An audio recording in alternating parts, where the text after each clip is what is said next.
Last night, President Rodrigo Duterte raised these issues with the Interagency Task Force for the Management of Infectious Diseases.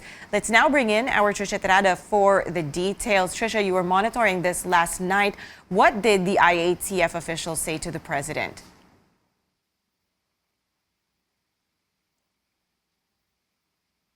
Trisha, can you hear me? Do we have Trisha on the line there?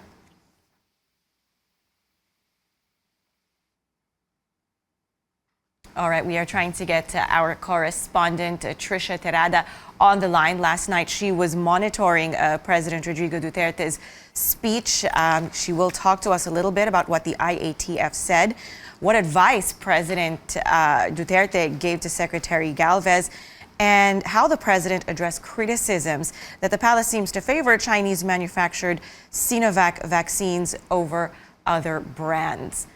So there you see images of the president last night as he sits down to prepare to give his speech. All right, I believe we do have Trisha on the line once again. Trisha, what did the IATF officials say to the president last night?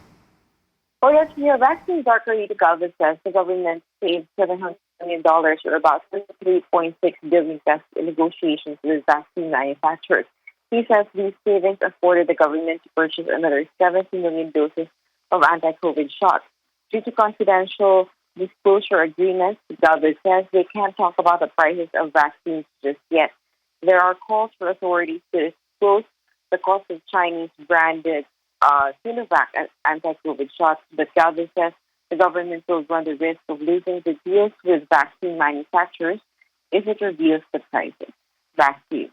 That being the case, Trisha, what was the advice of the president to Secretary Galvez? Well, essentially, the chief executive wants Galvez to put the congressional investigation on the side and proceed with his plan or roadmap for procurement. With or without the investigation, proceed and implement what we plan to do.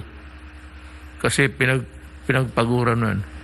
Never mind about the investigation. Kasi mas lalong matagalan tayo. Kung nandyan na yung bakuna magdating na. And mind you,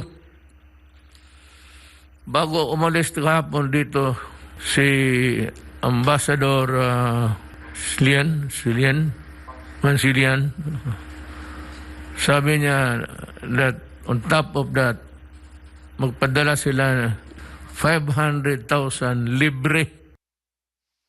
The president says health frontliners like doctors and nurses, those who want Sinovac, will be prioritized.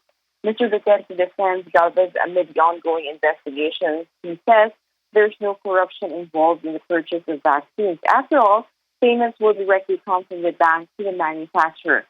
The president says the pricing and contracts will not be final without the review and approval of the finance secretary and the president himself. So, about time na you just a little bit ano ninyo yung utak sa corruption. I don't know why are you so occupied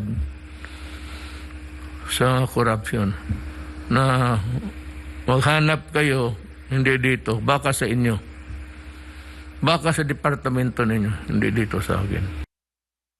Back to you, Ria. Trisha, what did the president say about the criticisms that have come up that the palace seems to favor Chinese-manufactured Sinovac vaccines over other brands? The president says these comments are off tangent. He explains he has sought China for help.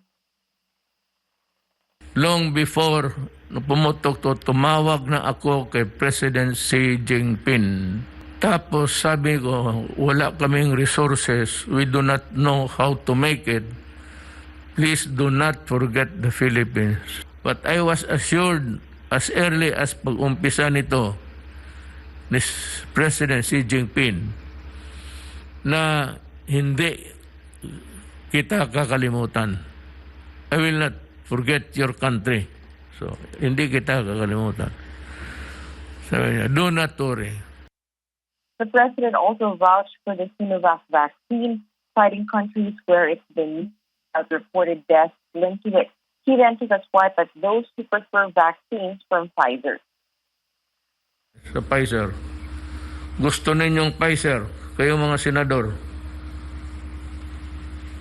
In Norway, 25 persons died after receiving Pfizer vaccination. Gusto ninyo, mag-order kami para sa inyo. However, it's good to know that until now, experts have not yet seen a direct link between the deaths in Norway with the vaccine. Authorities are still investigating. Meantime, the chief executive says the government will not stop those who can afford to buy other brands so long as there's approval from the FDA and the health secretary. Ria? Thank you very much for that. Our Trisha Terada there reporting.